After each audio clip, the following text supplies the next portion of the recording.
తాకట్టులో ఉన్న బంగారం అమ్మాలనుకునే వారి ఇన్ఫర్మేషన్ ఇస్తే దాని వాల్యుయేషన్ బట్టి మీకు కమిషన్ కూడా ఇస్తుంది gold hub. Hi, welcome to మనం టీవీ. నేను మీ కట్టా కార్తీక్. బాబాయ్ కోసం అబ్బాయి పవన్ కళ్యాణ్ కోసం ప్రచారానికి రామ్ చరణ్ ఈస్టు వెస్టు ఉత్తరాంధ్రలో ప్రచారం కోసం వైజాగ్లోనే మకాం. మార్చి 15 నుంచి వైజాగ్లోనే రామ్ చరణ్. అవును, మార్చి 15 నుంచి వైజాగ్లోనే తిష్ట వేసి జనసేన ప్రచారం అంటే టీడీపీ జనసేన కూటమి ప్రచారం కోసం, ప్రత్యేకించి జనసేన పోటీ చేసే స్థానాల్లో ప్రచారం కోసం, ప్రత్యేకించి పవన్ కళ్యాణ్ గారు పోటీ చేసే స్థానంలో ప్రచారం కోసం రామ్ చరణ్ రంగంలో దిగబోతున్నాడు. తనకున్న సినిమా షూటింగ్ను కూడా వైజాగ్ పరిసర ప్రాంతాల్లోనే పెట్టుకోవాలని చెప్పి తన నిర్మాతను కూడా రిక్వెస్ట్ చేశారు. దానికి నిర్మాతలు కూడా ఓకే చెప్పినట్టు మనకు తెలుస్తుంది. మనకి బాబాయ్ అబ్బాయి రిలేషన్ గురించి మనకి బలంగా తెలుసు. ఇంతకుముందు ప్రజారాజ్యం కోసం కూడా రామ్ చరణ్ కానీ అల్లు అర్జున్ కానీ మెగా హీరోలు అంతా గతంలో ప్రచారం చేశారు. 2009 ఎన్నికల సమయంలో అప్పుడు ప్రజారాజ్యం పార్టీ పెట్టినప్పుడు చిరంజీవి గారి పార్టీ అది. తర్వాత జనసేన పార్టీ పెట్టిన తర్వాత కూడా పవన్ కళ్యాణ్ గారికి ఎప్పుడు మద్దతు ఇస్తూనే ఉన్నారు. పోయినసారి గెలవాలని కూడా వాళ్ళు సోషల్ మీడియా వేదికలుగా ఆకాంక్షించారు. కానీ అప్పుడున్నటువంటి రాజకీయ పరిస్థితుల్లో అది వర్కౌట్ కాలేదు. కానీ ఇప్పుడు అంటే 2009లో ఉన్నటువంటి రాజకీయ పరిస్థితి ప్రజారాజ్యం పెట్టినప్పుడు ఏంటంటే అక్కడ 3 పార్టీల మధ్య పోటీ ఎన్నికలు.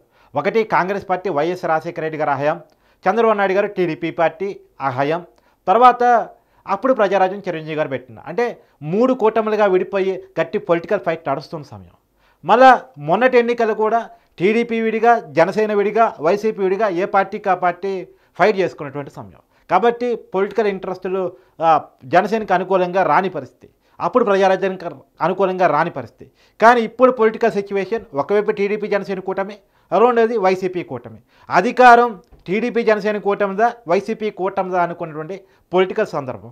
ఖచ్చితంగా గత రాజకీయ ఈక్వేషన్స్ వేరు, ఇప్పుడు ఉన్నటువంటి ఈక్వేషన్స్ వేరు. కాబట్టి జగన్ ఒకసారి అధికారాన్ని చూసిన తర్వాత జగన్మోహన్ రెడ్డిని తిరిగి మళ్ళా ముఖ్యమంత్రిగా ఎన్నుకోవాలా, లేదు జగన్మోహన్ రెడ్డిని అధికారం నుంచి దింపి టీడీపీ జనసేన కూటమికి అధికారం ఇవ్వాలా అనేటువంటిది ఇప్పుడు ప్రజల్లో నానుతున్నటువంటి చర్చకు వస్తున్నటువంటి విషయం. కాబట్టి ఇప్పుడు మెగా హీరోలు కనుక ప్రచారానికి వస్తే అది ఖచ్చితంగా జనసేనకి త్రూ జనసేన టీడీపీ జనసేన కూటమికి ఖచ్చితంగా ఉపయోగపడుతుందని చెప్పేసి అందరూ భావిస్తున్నారు. వాస్తవానికి నందమూరి బాలకృష్ణ ఎన్నికల్లో పోటీ చేస్తున్నారు. టీడీపీ తరఫున ప్రచారానికి కూడా రాబోతూ ఉన్నారు. అది గతంలో కూడా ఆయన వచ్చారు. ఇది టీడీపీ తరఫున నందమూరి కుటుంబం ఉంటుంది. ఒక జూనియర్ ఎన్టీఆర్ విషయంలో మాత్రం ఒక సస్పెన్స్ కొనసాగుతుంది. అతను రాజకీయాలకు దూరంగా ఉంటూ ఉన్నారు, సైలెంట్ మెయింటైన్ చేస్తూ ఉన్నారు. కాబట్టి అతను ప్రచారానికి వస్తున్నారో రాదా అంటుంటే తెలియదు. కానీ మెగా హీరోలు మాత్రం బాబాయ్ కోసం, పవన్ కళ్యాణ్ కోసం ఖచ్చితంగా ఎన్నికల ప్రచారంగా రాబోతున్నారు. వాళ్ళ మధ్య చాలా మంచి రిలేషన్షిప్ ఉంది బాబాయ్కి అబ్బాయికి మధ్య.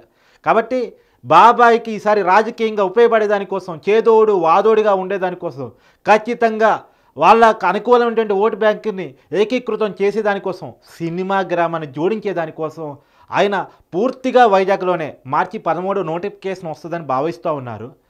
మార్చి 15 నుంచి వైజాగ్లోనే రామ్ చరణ్ తిష్టమైపోతున్నారు. ఎన్నికలు అయిపోయే వరకు, పోలింగ్ అయిపోయేంత వరకు రామ్ చరణ్ వైజాగ్లోనే ఉండబోతున్నారనేటువంటిది మనకు ఉన్నటువంటి సమాచారం. అతనికి ఉన్నటువంటి సినిమా షూటింగ్లు కూడా ఆ వైజాగ్ పరిసర ప్రాంతాల్లోనే చేస్తారని, కొంత సమయం షూటింగ్కి, కొంత సమయం ఎన్నికల ప్రచారానికి కేటాయిస్తారనేటువంటిది కూడా మనకు వస్తున్నటువంటి సమాచారం. మరి రామ్ చరణ్ మాత్రమే వస్తారా? ఇప్పుడు మనకు ఉన్నటువంటి సమాచారం ప్రకారం మెగా హీరోలు సాయి ధరమ్ తేజు ఇలా చాలామంది హీరోలు కూడా వస్తారు. అల్లు అర్జున్ కూడా వస్తారని తెలుస్తుంది. మరి వస్తారా లేదా అనేటువంటి క్లారిటీ రావాల్సి ఉంది. కానీ రామ్ చరణ్ విషయంలో మాత్రం క్లారిటీ వచ్చేసింది. మార్చి 15 నుంచి ఆయన వైజాగ్లోనే ఉండబోతున్నారు. జనసేన తరపున ఈసారి రాజకీయ ప్రచారానికి డైరెక్ట్గా దిగబోతున్నారు. గతంలో డైరెక్ట్గా వాళ్ళు ప్రచారం చేసింది లేదు. అప్పుడు ప్రజారాజ్యం పార్టీ పెట్టినప్పుడు మాత్రం ఒకసారి అల్లు అర్జున్, రామ్ చరణ్ కలిసి రైలు యాత్ర చేశారు.